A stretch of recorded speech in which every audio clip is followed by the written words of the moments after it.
Damos comienzo a la conferencia Actualidad y temas claves de la Argentina, inflación, competitividad y comercio exterior. Muy bien, muy buenas tardes. Allí nos estamos bien con el sonido, ¿sí? Más o menos. Buenas tardes, buenas noches para todos.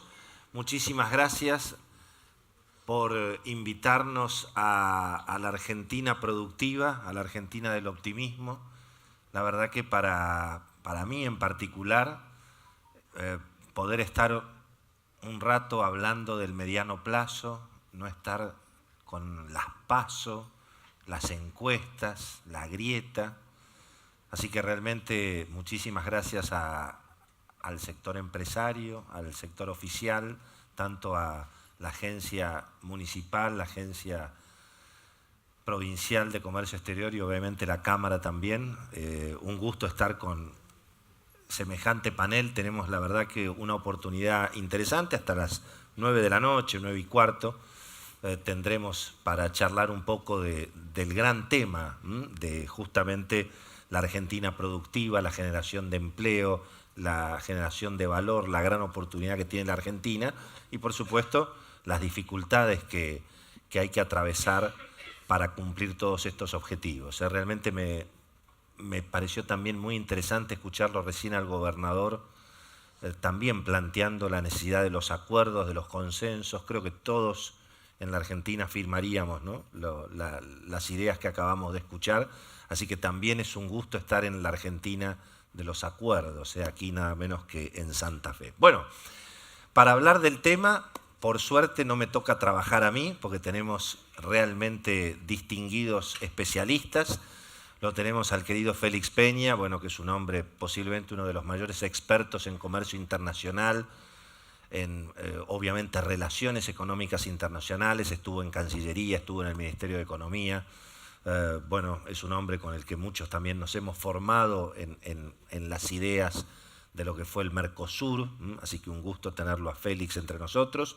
Dante Sica, como ustedes saben, es también uno de los economistas que más conoce el entramado productivo de la Argentina, que eso siempre ha sido muy, muy distintivo de él y realmente vamos a tenerlo también para que nos cuente un poquito dónde estamos parados y si efectivamente es un problema este del déficit comercial o no tanto. Y también lo tenemos al querido Gustavo Segre, que es un especialista en Brasil, que finalmente es nuestro principal cliente. Así que la verdad que si la cosa no sale bien, será toda culpa mía, porque tenemos aquí realmente a un elenco extraordinario. Bueno, señoras y señores, le vamos a pedir a Dante Sica, si les parece, que nos haga un breve panorama. Vamos a tratar de hablar todos y yo en todo caso los voy a ir interrumpiendo si se hacen muy largos. Pero bueno, uno de los temas del momento en discusión, Dante, es esta cuestión de que volvió el déficit comercial, que efectivamente recién lo escuchábamos al gobernador. Pero por un lado también es cierto que si se importa más, en alguna medida es porque hay un poco más de actividad económica y los números que hemos conocido incluso en las últimas horas confirman que hay evidentemente una actividad económica que está empezando a repuntar, tal vez no lo ampliado que todos quisiéramos o lo contundente que todos quisiéramos, pero de hecho los números de hoy de la industria y de la construcción fueron bastante impresionantes. Así que ¿dónde estamos realmente en términos de comercio exterior y cuál es tu mirada de esta novedad de que apareció de nuevo el déficit comercial? Si es un problema o si no lo es. A ver, desde el punto de vista de comercio exterior como estamos a nivel de la actividad, en una transición, ¿no?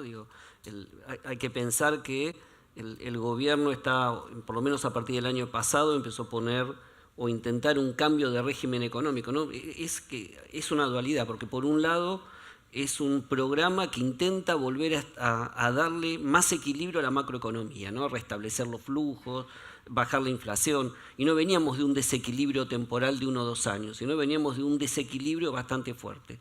Pero también con un programa que intenta cambiar el régimen económico, de salir del cierre de una economía cerrada, que no generaba inversión, que no generaba empleo productivo, a una economía más integrada, más abierta. Entonces estamos de alguna manera transitando, digamos, en el medio de esa transición, una macro que empieza a estabilizarse y una economía que, como vos decías recién, empieza a dar señales que hay sectores que empiezan a empezar a jugar las nuevas reglas de juego. El que más rápido reaccionó fue el sector agropecuario, lo hizo ya desde el año pasado, una demostración que cuando a un sector le sacás la pata de encima, no solo de los problemas de tipo de cambio de restricción, sino de todas las restricciones que tenía, empieza a responder, y están corriendo los otros sectores. Claramente lo que estamos teniendo es un reacomodamiento, ¿no? Digo, primero, cuando uno mira el mundo, es cierto lo que decía el gobernador, el mundo hoy está mucho mejor de lo que pensábamos a finales del año, y quizás una de las mejores noticias es cierta baja de la incertidumbre política y el mundo que empieza a ser más firme en crecimiento, y también que el comercio empezó a crecer. No vamos a tener los precios internacionales de la primera ciclo de lo que fue esta década, pero sí vamos a precios históricamente altos y quizás más estables en términos promedios para arriba. Pero, Félix, ¿a vos te preocupa esto del déficit comercial o crees que es un síntoma de que al revés, que el futuro es promisorio? A mí lo que me llama más la atención es una palabra que se ha usado varias veces, la usó el gobernador también, que es la de transición. Yo creo que estamos transitando hacia un mundo completamente distinto al que conocimos hasta hace poco tiempo, el mundo de los últimos 60, 70 años.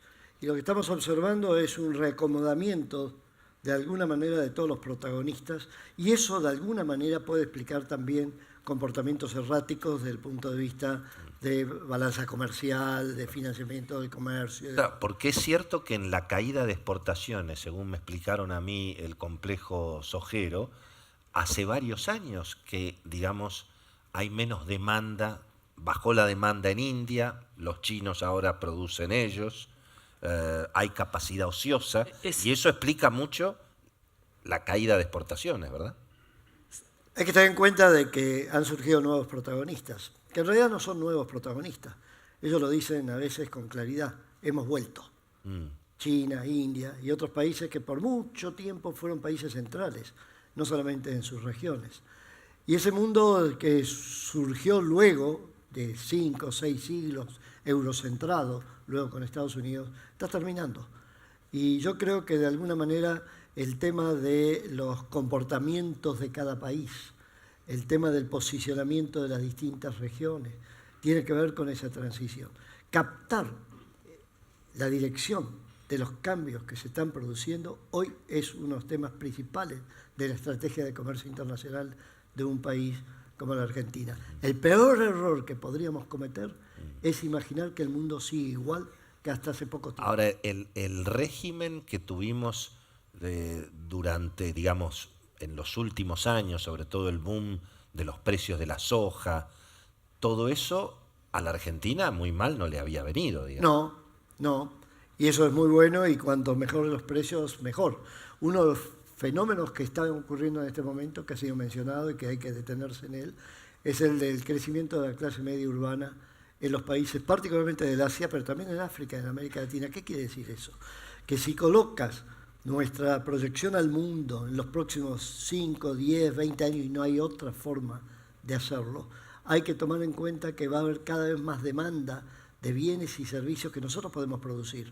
Y eso va a producir cada vez la valoración o valorización de aquello que nosotros podemos producir. Vos sabés, discúlpame, corroborando eso, cuando uno mira todas las proyecciones de crecimiento de la demanda de alimentos al 2025, en el grueso son de 2 dígitos, ¿no? Digo, todo lo que va a ser los próximos años. Sí, adelante, por supuesto. Quería hablar sobre el déficit comercial que estábamos hablando. Cuando alguien importa un producto, lo hace porque no tenemos ese producto o porque alguien lo está haciendo más barato. No hay otra posibilidad. O sea, importamos insumos porque no tenemos, o importamos algún insumo, algún producto que alguien lo está haciendo más barato. Cuando hay un déficit comercial, estamos contratando mano de obra de otro. Dejamos de contratar mano de obra nuestra. Y el problema cuando nosotros estamos exportando menos de lo que compramos, no está en que estemos comprando mucho, sino que estamos exportando poco. La pregunta ahí es ¿por qué estamos exportando poco? ¿Porque estamos exportando mal o porque no tenemos precio para exportar? Y me parece que ese es el análisis. Vos fíjate que mencionaba... Ahora, en el precio de los productos importados, ahí me voy a meter más en un tema macro para para adelante, en el precio de los productos importados juegan algunos factores que no necesariamente tienen que ver con la eficiencia de los productores locales. Por ejemplo, el tipo de cambio. Totalmente. Si por una situación macroeconómica, como es la que hemos vivido tiempo, finalmente se genera un atraso cambiario, bueno, eso coloca una situación Claro. más compleja. En el medio es cierto que el producto importado es más barato. Pero mira, desde Brasil, hace un mes y medio estaba escuchando que los empresarios argentinos decían, el dólar está muy barato. Hoy escuchaba, no, el dólar está muy caro, no podemos... Entonces es como que siempre estamos peleándonos con el tema del dólar. Y el dólar no es la única variable que hace parte del juego de la exportación y la importación. Sí. El tema es que cuando comparamos los 5 componentes, a mi modo de ver, más importantes en la determinación del costo, y lo comparamos con otros 5 componentes de otros productores, estamos atrasados. En el tipo de cambio, la mano de obra, comparado con Brasil, 43% más cara el sueldo mínimo argentino que el sueldo mínimo brasilero. Tenés insumos en dólares, porque el argentino piensa en dólares y otros países no lo hacen. Los insumos están en la moneda local. Una cuestión de tributos claramente elevado y una carencia de infraestructura que a mí me dio realmente mucha bronca o pena escucharlo a Gabriel cuando decía que en el puerto de Santa Fe hay de todo menos puerto. Entonces es una cuestión donde tenemos que empezar a trabajar. Ahora, también es cierto que me parece que enfrentando la realidad, más allá de lo que todos sabemos que es la agenda que hay por delante, pero enfrentando la realidad, me da la sensación que en el corto plazo estos problemas no se van a resolver rápidamente. No. ¿Qué piensan ustedes ya que nos metemos en el viejo e histórico e interminable debate de la competitividad de las exportaciones argentinas, que supongo que no será lo mismo para unos y para otros, pero en este debate histórico, ¿dónde estamos hoy, Félix, a tu juicio? Yo tengo la impresión de que tenemos que colocar, cuando hacemos este debate, a la vez el corto plazo y el largo plazo. Si trabajas solamente el corto plazo, te quedas con la fotografía. Y mientras tanto la realidad va evolucionando y tú no la ves. Y no te preparas para sacarle provecho. Si te quedas solamente con el mediano y largo plazo y descuidas el corto, ok, el largo plazo puede ser una maravilla, pero mientras tanto quedas muerto. Entonces yo creo que hoy en día el gran desafío que tiene el sector empresario y el gobierno, y nosotros que nos dedicamos a estos temas, es cómo ayudamos a pensar simultáneamente, en paralelo, corto y largo plazo. Una vez que lo colocas de esa manera, empiezas a ver oportunidades en el largo plazo que te pueden nutrir y dar fuerza en el corto plazo. De alguna manera te valorizan en el mercado. Es decir, desde el momento en que cada vez más se valoriza la demanda de productos, alimentos inteligentes, más valor adquiere Argentina, aun cuando en el corto plazo tengamos problemas, por ejemplo, por la paridad cambiaria. Esa es, yo creo que, una de las condiciones para navegar esta transición en la cual nos vamos a estar manejando por mucho tiempo. ¿Cuánto tiempo? Nadie lo puede decir. Claro. ¿Cuál es tu mirada en ese sentido, Dante? ¿Crees que, digamos, Argentina va a poder sobrevivir a el atraso cambiario más menos, la presión impositiva que nunca va a bajar todo lo que todo el mundo quiere, los costos laborales, no salariales? A ver, yo creo que debe sobrevivir a esas cuestiones y me parece que es importante, creo que eso que hablaba Félix, ¿no? del corto y el mediano. El mediano es la maduración de todo lo que es el programa de infraestructura, las mejoras en términos de inversiones en trenes, inversiones en carreteras. Creo que hay una gran oportunidad y necesaria en los próximos meses, y te diría fuertemente el año que viene. Me olvido del tipo de cambio porque yo creo que en este tipo de cambio real, mientras el tema fiscal de alguna manera no se achique las necesidades de financiamiento, es el tipo de cambio real que llegó para quedarse por lo menos los próximos 2 años. No veo grandes mejoras, salvo algún fenómeno externo. pero creo que hay una gran oportunidad en términos de cambios de marcos regulatorios, que es donde se puede avanzar mucho. Yo coincido en que la reforma tributaria quizás no va a generar el impacto de baja de presión fiscal tan rápido, pero puede empezar a trabajar sobre algunos temas de distorsiones que tiene el sistema impositivo, que a lo mejor que el saldo técnico de IVA te lo dejen compensar contra otros impuestos, entonces quizás la presión tributaria no baja tanto, pero te saca costos adicionales. Hay que discutir cuestiones que hacen a los costos laborales directos e indirectos que te ponen un costo laboral muy alto, profundizar más el debate por el tema de la CRT, trabajar sobre algunas cuestiones de aportes, contribuciones, y empezar a mirar cuestiones que hacen, insisto en la palabra, marco regulatorio, que te generan costos innecesarios en todo lo que son los trámites y que podrían hacer mucho más eficientes las plataformas que tenemos actuales. Mira, te digo tonteras. Si uno mira a Chile, Chile tarda 48 horas en que un auto llega a la aduana y después está en la concesionaria, o sea, lo va nacionalizando en el mar. En Argentina el promedio estaba en 35 o 40 días, y eso alguien lo paga, y no lo paga ni el empresario, lo termina pagando el consumidor. Entonces, ¿y eso qué es? Que había una regulación que decía que había que revisar el motor de todos los autos que entraban para que no haya autos mellizos. Para buscar mellizos, mirá, salís 50 metros de Capital y los encontrás. No daba mucho. Entonces digo, me parece que ahí hay mucho para trabajar en términos de desburocratización, de mejora de trámites, etcétera, que no va a ser la panacea, pero que es un camino que te empieza a alivianar parte de lo que son esos costos mientras el mediano plazo madura. Hoy los economistas en general dicen que un factor de optimismo para Argentina es que el mundo está mejor de lo que creíamos, aunque las noticias políticas de este fin de semana, entre el desfile militar de los chinos, en Corea, los misiles, pero la realidad es que las bolsas están en los máximos históricos y se habla mucho de que Brasil no solo dejó de caer, sino que empieza a tirar un poco la demanda en Brasil. Contanos un poco, Gustavo, cuál es tu mirada de cómo está el Brasil económico después de tantas noticias impactantes respecto del Brasil político, judicial, pero cómo está la economía de Brasil y si vos crees que en alguna medida nos puede salvar, como ya ocurrió cuando fue, por supuesto, la caída del 2008-2009, por supuesto la recuperación fue mucho más rápida, pero la recuperación fue más rápida, entre otras cosas, porque Brasil recuperó muy fuerte en aquel famoso segundo semestre del 2009. ¿Qué ves ahora? Yo creo que Brasil consiguió algo interesante, que es disociar la economía de la política. En una semana donde un expresidente fue sentenciado por corrupto y donde el actual presidente fue acusado de corrupto, el dólar bajó el 3%. Eso es algo raro. Para los empresarios brasileños dejó de ser importante quién es el capitán del barco, Brasil, y pasó a ser importante quién es el timonel del barco, Brasil. Y me refiero al ministro de Economía, Henrique Meirelles. Yo creo que Brasil va a mejorar, claramente entró en la curva del punto de inflexión, una inflación que está bajando, va a terminar por debajo del 3,5% al año, para nosotros eso sería el paraíso. Sí, con una tasa de interés... Lo que pasa que es curioso, porque fíjense que el ministro de Economía de Temer de hoy era el presidente del Banco Central de Lula hace 10 años. Sí. Y digamos, el populismo brasileño no echó mano a las reservas del Banco Central, ¿no? 370.000 millones. Y tampoco defaulteó, Brasil no defaulteó la deuda en el 2000. ¿No? Disculpame, si vos te acordás, la primer mandato de Lula lo tuvo a Paulucci, que era severísimo fiscalmente. Severísimo fiscalmente. Esa cuestión, Daniel Artana, digamos. Más o menos. Nuestro, más o menos.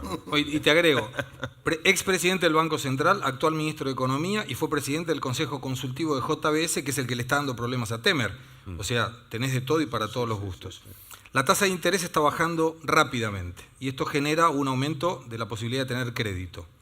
La mayoría de las personas de Brasil tienen baja renta, con lo cual no miran al crédito en función de la tasa de interés, sino del valor de la cuota que tienen que pagar para comprar un bien.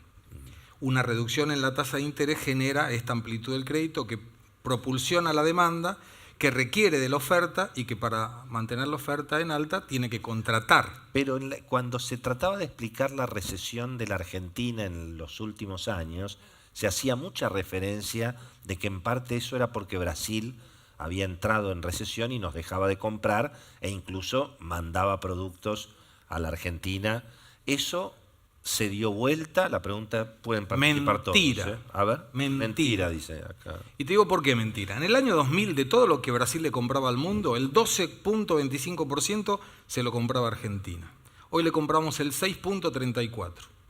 Quiere decir que perdimos la mitad del mercado que supimos conseguir. O sea, Brasil le compra. A cualquiera menos a nosotros. Nosotros le vendemos la mitad proporcionalmente de lo que vendíamos de todo lo que Brasil le compraba al mundo. Debemos terminar este año con 7.000 millones de dólares de déficit solamente con Brasil. Pero si Brasil recupera, Dante, No, tenemos la mitad del camino A ver, resuelto. vos ¿no? pensá esto, en parte de lo que vos planteabas al principio del déficit. Pensemos que Argentina tuvo un shock externo, en parte fue también por Brasil. Nosotros, los 2 años de caída de Brasil, nos representó casi perder el 45-50% de nuestras exportaciones industriales, ¿no? En especial el complejo automotor, que es uno de los principales, pero nosotros tenemos siempre las mejores exportaciones con más valor agregado, más pymes, si querés, en maquinarias, impresión, química, que lo tenemos hacia Brasil. Hay un número que está dando vuelta, que más o menos lo testeamos, que es que por cada punto que crece Brasil, nosotros crecemos 1/4 de punto. Lo mismo cuando cae. Entonces, digo, no es que es responsable de toda la recesión, pero, digo, caer 8% en 2 años, tu principal socio, el desmoronamiento de las exportaciones industriales fue un peso importante para, si querés, que agravó un poco más la economía argentina, pero es un peso. Tenerlo ahora saliendo creo que es una de las mejores noticias que nos da el mundo, porque ya que no caiga es importante y que empiece a traccionar. Vos fíjate, sin crecer, o sea, creciendo muy poco, ya mejoró el sector industrial en los números que estamos viendo para la industria. No, pero es una condición necesaria que Brasil crezca, pero no es suficiente. O sea, no podemos dormirnos diciendo, Totalmente. ahora que Brasil crece, se nos acabaron los problemas. Por esa cuestión, si antes teníamos el 12% de un mercado que multiplicó por 3 sus importaciones y nosotros le vendemos la mitad de lo que le vendíamos, en términos proporcionales, es que alguien le está vendiendo, alguien ocupó nuestro lugar. Y si alguien ocupó nuestro lugar es porque nosotros no tenemos ese producto o porque lo hacemos más caro. Félix, ¿cómo mirás la situación actual mirando esta discusión con Brasil? Y en todo caso, si el Mercosur a esta altura del partido es un beneficio o es una traba para la Argentina en materia de exportaciones, relaciones internacionales, posibilidad de comerciar. Hay en ese sentido, bueno, una vieja discusión que ahora pasó un poquito de moda por esta crisis en Brasil. Pero en todo caso, ¿cómo estás mirando esta situación? Y si vos crees que esta recuperación en Brasil es suficiente, digamos, para una recuperación en Argentina, tanto como dicen los economistas. Yo creo que lo fundamental en relación al Mercosur, combinado con la relación con Brasil, que no es todo, pero es buena parte del Mercosur, es tener en cuenta el que desde el vamos mismo, Alfonsín Cerney, el Mercosur fue concebido como una idea estratégica que hacía sobre todo a la calidad del barrio en general, calidad no solo económica, calidad política, calidad de las relaciones entre los países. Y entonces yo creo que eso sigue teniendo tanta vigencia hoy como la tenía en el momento inicial. Me cuesta encontrar a alguien que me explique cuál sería la alternativa al Mercosur. Esto se lo digo también a nuestros amigos uruguayos. Cuando se enojan con el Mercosur, le digo, andate. Gran Bretaña está aprobando en la Unión Europea, ¿qué te puedo decir? Si no te gusta, te vas. Y lo mismo podría decir a la gente en la Argentina que diga no me gusta el Mercosur, te vas, nos vamos, listo. ¿Cuál es la alternativa? Y entonces eso lleva a discutir más a fondo el otro tema, que es qué tipo de Mercosur necesitamos. ¿Cómo podemos adaptar el Mercosur a las nuevas realidades? Es que tenemos claro cuáles son las nuevas realidades, que tenemos claro qué significa insertarnos en un mundo con las características del actual. Tenemos claro cómo combinar lo que llamamos Mercosur y la metodología del Mercosur con la Alianza del Pacífico, los 8 países que son clave en el desarrollo de América Latina. Tenemos claro de cómo vamos a articular esa relación con los otros países de la región, que por muchos motivos tienen importancia a veces más política que económica en nuestra región. Entonces yo creo que en ese contexto hay que colocar el debate sobre el Mercosur, que te lleva, y para terminar, tener claro cómo nos insertamos en el mundo. cómo nos relacionamos con, no solo con China, con los países del sudeste asiático, con los países mismos de Europa, de Estados Unidos. Es decir, yo creo que es en ese contexto que hay que colocar el tema del Mercosur. Porque si no, quedamos discutiendo cosas que, ok, muy lindo, puede ser un debate medio académico, medio político, medio emocional y demás, pero no te soluciona los problemas. En ese sentido, Félix, es obvio que uno de los rasgos más distintivos del nuevo gobierno fue obviamente la política exterior. Ahí ha habido claramente, digamos, yo diría ningún gradualismo, ¿no es cierto? En ese sentido, el presidente Macri de entrada, recompuso relaciones políticas muy importantes con la región, con obviamente los países desarrollados.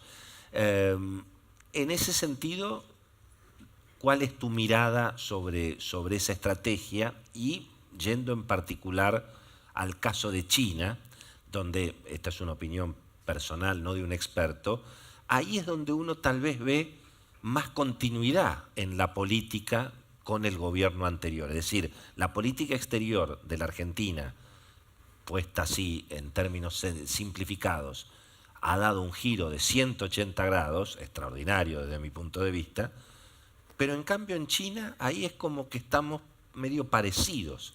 No sé si coincidís y en todo caso me gustaría tu opinión.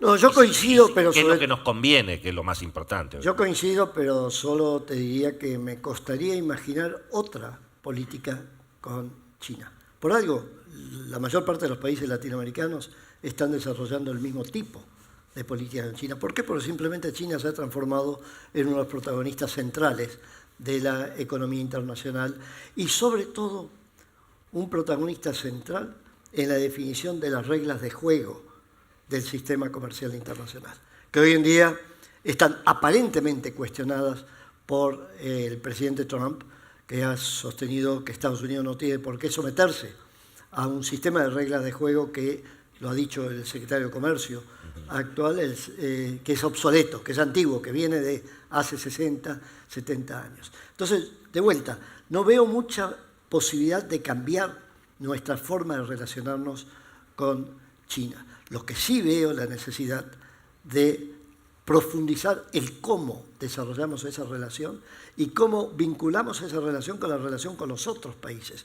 Hoy en día sería muy difícil, yo diría imposible, el que en nuestra estrategia de comercio internacional no tengamos en cuenta a los 165 países miembros de la OMC, porque en todos ellos tienes y vas a tener cada vez más clase media urbana que se alimenta en góndolas, supermercados y que hace hasta pocos años tenía otra forma de alimentarse, se alimentaba con lo que producían.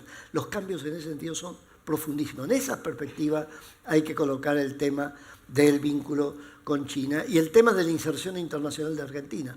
Más allá de estar de acuerdo o no estar de acuerdo, yo estoy de acuerdo, pero diría que hoy en día negar la necesidad de tener una inserción internacional abierta a todos los horizontes para aprovechar las múltiples opciones que te brinda el sistema internacional sería algo antiguo, sería algo obsoleto, sería un comportamiento de otra época. En un mundo que cambia no puedes tener comportamientos de una época que ha sido superada. Y tengo la impresión, por momentos, que mucho del debate sobre el comercio internacional, los conceptos que utilizamos y demás, están todavía reflejando una época que ya ha terminado. Y en ese sentido nos viene muy bien el cuestionamiento que está haciendo Donald Trump al sistema de comercio internacional. ¿Por qué? Porque hay que rediseñarlo. Sí, hay que rediseñar las reglas. No había quedado bien parada y tampoco. Hay que adaptarlo a las nuevas realidades. El problema no es ese. El problema es si tenemos ideas claras. No solamente nosotros, los empresarios, los productores, el sector político de nuestro país, sobre qué queremos y qué podemos en el sistema internacional. Ojo, no hay espacio para voluntarismos. Si no tenés ideas claras de qué querés, pero sobre todo de qué podés, porque podés querer, todo el mundo quiere. Si viniera el presidente Macri escuchándolo a Félix y dijera, bueno, Dante, ¿qué es lo que tenemos que apoyar en Argentina? ¿Cuáles serían los sectores que realmente, a qué es lo que hay que apostar? ¿Dónde Argentina tiene futuro?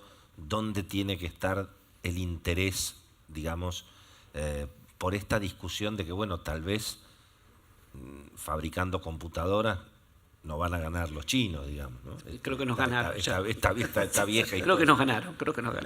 No, claramente, cuando uno mira la economía argentina en los sectores más productivos, todo lo que tenga que ver con recursos naturales, tenemos competitividad natural. Ahí el gran desafío es escalonar en términos de valor agregado, pero no solo pensando, hoy charlábamos en el almuerzo, quizás hasta el tema del supermercado quedó ya viejo, porque uno va a una demanda que es cada vez más personalizada, más segmentada, entonces tenemos que aprovechar para darle fuertemente valor.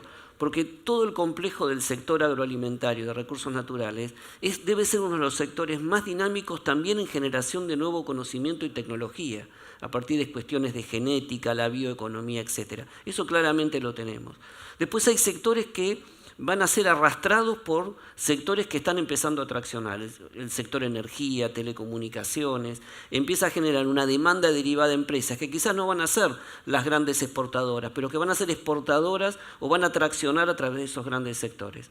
Y lo que me parece que tenemos el gran desafío es sectores que quizás, cuando los vemos en general, hoy tienen poco espacio para seguir creciendo, en, si querés, lo que denominábamos más los sensibles, que son sensibles hace 30 años, sectores que es muy difícil competir con el sudeste asiático, como es el caso de todo el sector textil en su conjunto, calzado, pero que eso no invalida que dentro de esos sectores encontremos actividades que se agreguen a nivel de cadena, que pueden generar una atracción, que quizás no vamos a tener un sector preponderante como fue antes, pero sí actividades que pueden sobrevivir. Entonces, claramente hoy la mayor mirada está puesta en estos sectores, que equilibrando la macro, teniendo una política bien clara con respecto a reglas de juego a nivel internacional, son los que empiezan a volar y donde vos empezás a acomodar los temas fiscales, casi te diría que vuelan, ¿no?, en términos de salidas. Pero ahí acotás, me parece que uno acota si piensa en sectores nada más. Yo tengo una experiencia de 27 años en Brasil y hemos llevado de todas las empresas que se te puedan ocurrir, de todos los sectores, inclusive sectores que nunca pudiéramos haber imaginado que podíamos exportar a Brasil. Yo creo que si uno se aproxima del cliente final, y lo hemos hablado varias veces con Félix, si vos llegás a generar una estrategia para vos exportarte a vos mismo, evitando el intermediario, ganás productividad. Evitás intermediarios, la ganancia de quien te iba a comprar y que claramente te puede cambiar por otro que venda un producto más barato o mejor, se corta. Quiere decir que si vos llegás a ese cliente que, como dice Félix, está cambiando, que como dice Dante, compra diferente, porque hace 18 años atrás que cuando nos conocimos, en la estructura hablamos de los mismos temas, pero el comprador cambió. Antes no compraba en Internet lo que compra hoy. Entonces, hay una línea más directa entre el que fabrica y el que compra, y para eso nosotros necesitamos adaptarnos. Yo creo que no es una cuestión solamente de sectores, es de estrategia. Ahora, en el caso... Sí, Felipe. No, siguiendo lo que estás diciendo, creo, y pensando en tu desafío de qué le diría al presidente si estuviera presente aquí, y yo le diría, porque creo que me entendería, es un poco lo mismo que hay que hacer para ganar el Mundial de Fútbol. Hay que tener buenos jugadores, por supuesto. Hay que tener buen conocimiento de cómo juegan los otros. Pero sobre todo, hay que tener buena organización y buena motivación. Entonces, no es tanto qué sectores o qué países.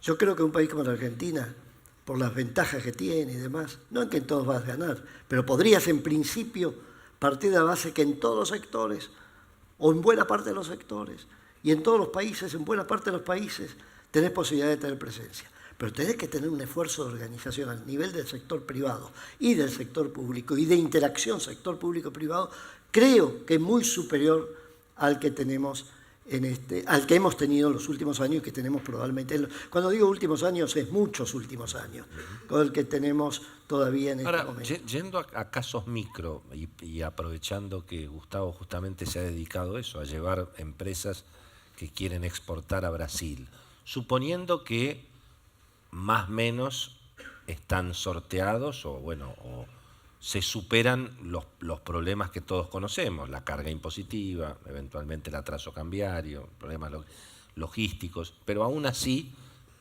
digamos, ¿qué es lo que hace? ¿Qué es lo primero que haces vos con una empresa que quiere exportar a Brasil? ¿Con qué trabas te encontrás? ¿Cuáles son los primeros pasos que hay que dar? Supongamos que el negocio da para pagar los impuestos, para bancar el atraso cambiario, para bancar el costo, digamos, de Moyano, ¿no? Yo creo que primero tenemos que definir políticas de Estado, largo plazo. ¿Qué es una política de Estado? Una política que un gobierno determina más allá del periodo que dura su mandato. Hace 18 años que tuve el privilegio de conocerlo a Dante y a Félix, los temas recurrentes, los títulos, son los mismos. Entonces, si vos creás una fórmula de agregación de valor, yo te diría, precisamos tener conocimiento. Conocimiento de lo que nosotros hacemos, en qué somos buenos, en qué no somos tan buenos, y conocimiento de quién nos debe comprar, para saber qué salir a ofrecerle. Si él compra mesas de 3 patas, no puedo salir a ofrecerle una de 4 patas. Tengo que tener entonces dentro de esa fórmula conocimiento, que agrega la habilidad de ser mejor que mi competidor, que agrega la adaptabilidad, de adaptarme a un mundo que está cambiando y donde yo tengo que ser mejor y tengo que ser diferente. Sumo esos 3 componentes y lo multiplico por una palabrita clave, actitud, que explica por qué empresas en un país con el mismo sector, a algunas les va bien y a algunas no les va tan bien. Es el mismo país, con la misma carga tributaria, con el mismo costo de mano de obra, con el mismo tipo de cambio, pero a algunos les va bien y a algunos les va mal. ¿Por qué? Porque hay algo en la diferencia de esa fórmula que cambió. Y a mi modo de ver es la actitud. Argentina no está acostumbrado a salir a vender. Está acostumbrado a que nos vengan a comprar. Y cuando vos venís a comprarle a alguien, imagínate una avenida o una calle Florida donde tenés México, España, Brasil, y hay alguien con plata en la mano y sale a buscar cuál es la mejor oferta. Y si no es la nuestra, nos va a cambiar por otro, salvo que nosotros tengamos un producto que él necesite en función de nuestra agregación de valor. Muchos suponen que, dada la situación en la que está hoy Argentina, particularmente para las exportaciones de origen industrial, para las MOI, así se llaman, ¿no? Acá con el doctor Sica,